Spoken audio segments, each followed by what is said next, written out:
Hey YouTube, Texas Blades here. Today we're going to be reviewing the Gerber Bear Grylls Paranged Survival Machete. It's a full tang machete. I'm going to give you a little bit of overall specs on it, talk a little bit about the sheath. This is a benchtop review, so it's just my first impressions of it and whatnot. Overall length is 19.5 inches. Blade length is 13.5 inches. The cutting area is 11.5 inches, which leaves it a 6-inch handle, and it weighs just under 20 ounces.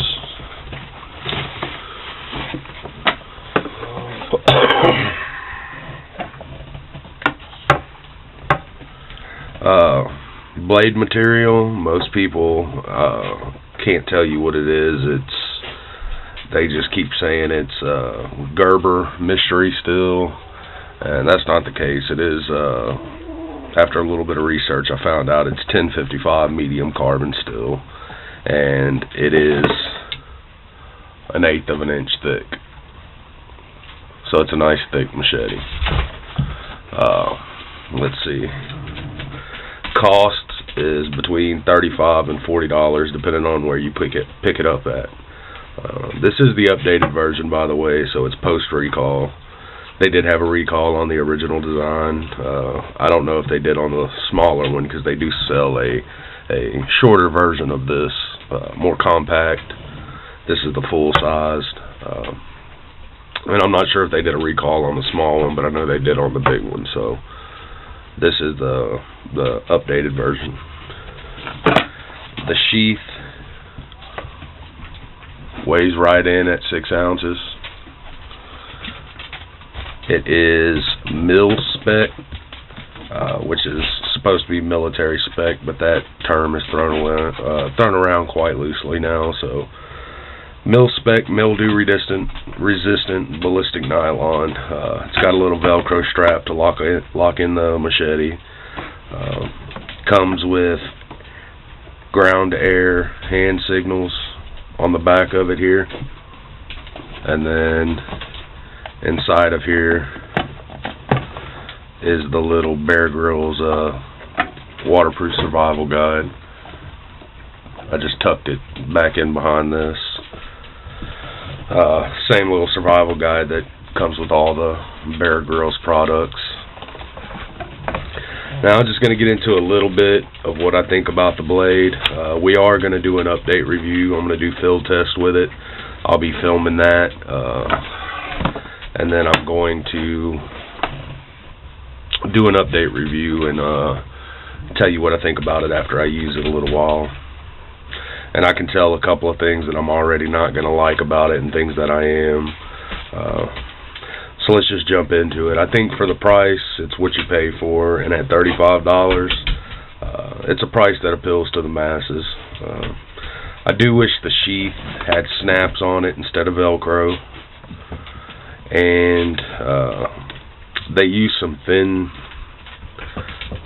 thread to button it all up, and it's double stitched, but if they're using such cheap thread, they should have went ahead and did a triple stitch through here, or just use thicker thread.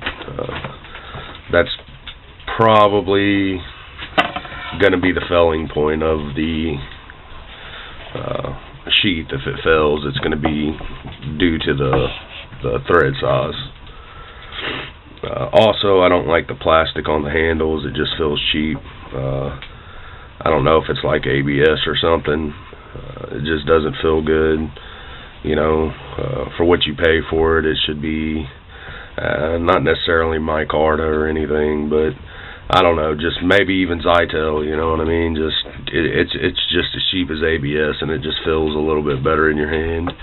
I do like the fact that they rubberized the handle for grip. The gloves I use actually have rubberized palms, so that'll feel nice in the hand. I've kind of tossed it around a little bit. It does have a lot of forward momentum. Feels good in your hand when you're swinging down with it. So I think it's going to work well. I just don't like the handles.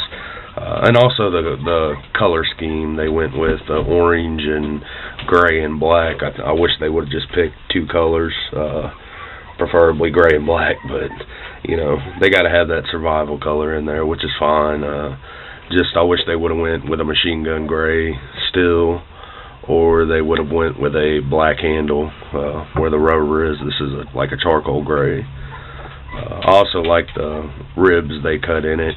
However, if you're not wearing gloves, that is going to wear your hand out a little bit. It's going to put a little bit of wear and tear on the palm of your hand. So, you know, maybe leave a blister or two. And again, the color, that's just personal preference. You know, that has nothing to do with the way it operates. But I just wish they would have, you know, went with a different color scheme. Another negative for me is this lanyard they put on here. They tell you to use it like this, and it just stays loose on your hand. It's not a tight fit. You can see there's that much space in there.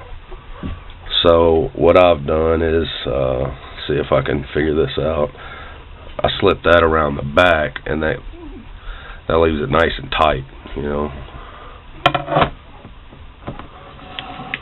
So you can make it work. I just wish they would have made it a little bit shorter, and you could have just looped it up, and you know, if it had stopped about right there, it'd be about perfect. So let's see.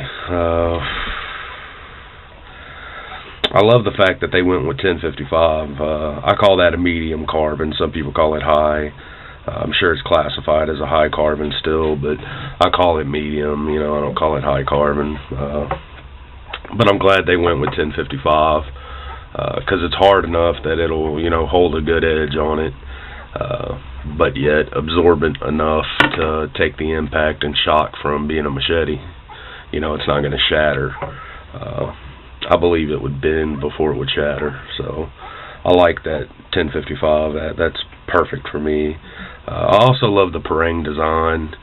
It keeps that belly out in front of your hand. You know, you always want that belly out in front of your hand when you're chopping through stuff, especially if you're bushwhacking, just you know, hiking through some bush.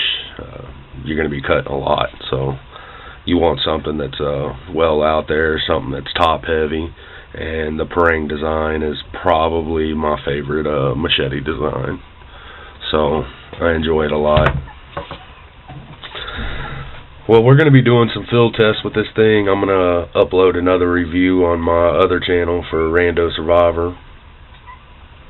But we're going to be doing some reviews on this over the next month or two. We're going to do a little bit of field work with it. And when I say field work, I mean we're just going to be cutting down trees, taking some stuff off the property around here, you know, nothing.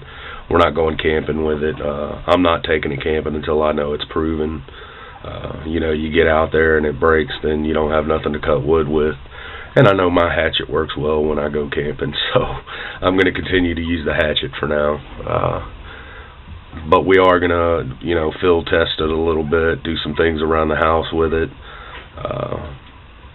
If it does break, I feel like it's going to break right here.